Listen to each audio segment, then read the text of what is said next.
So here is a little behind the scenes, what we did this week at my day job.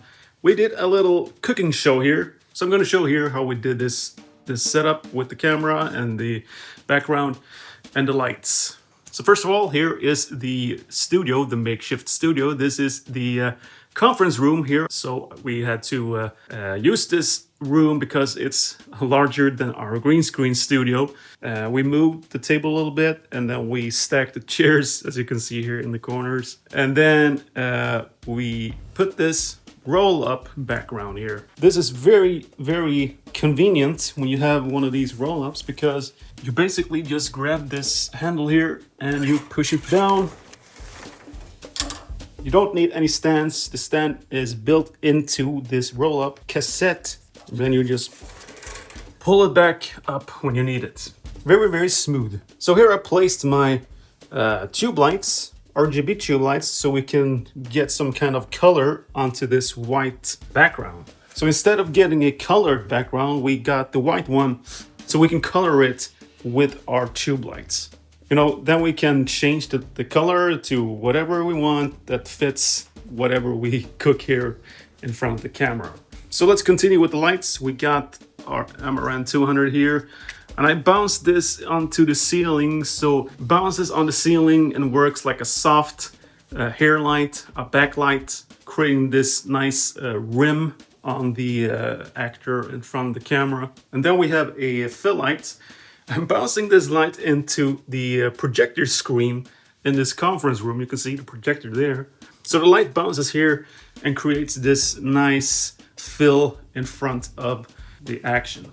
So I really wanted this soft, big lights so we don't get as much of shadows on the table. So we got a soft backlight here and we got a soft front light here just to fill in all of the shadows. Now let's talk about the cameras. Over here we have our top-down camera. I am using my iPhone. You can see the iPhone cage here.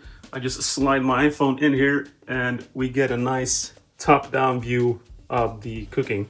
I'm using the Manfrotto stand with the combined pole here. This collapses all down into one unit.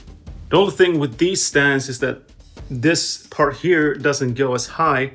Sometimes I feel like I just wanted this part, this middle part, to go even more up. And here we have the main camera. We got the Sony a7S III with my custom Cineback, a V-mount powering everything in the camera, and also my monitor from Portkeys.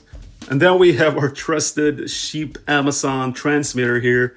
It basically goes into the monitor that feeds this transmitter that is powered also by the V-mount and sends this image to our monitor here. It's a pretty cheap Fieldworld monitor, but works perfectly fine.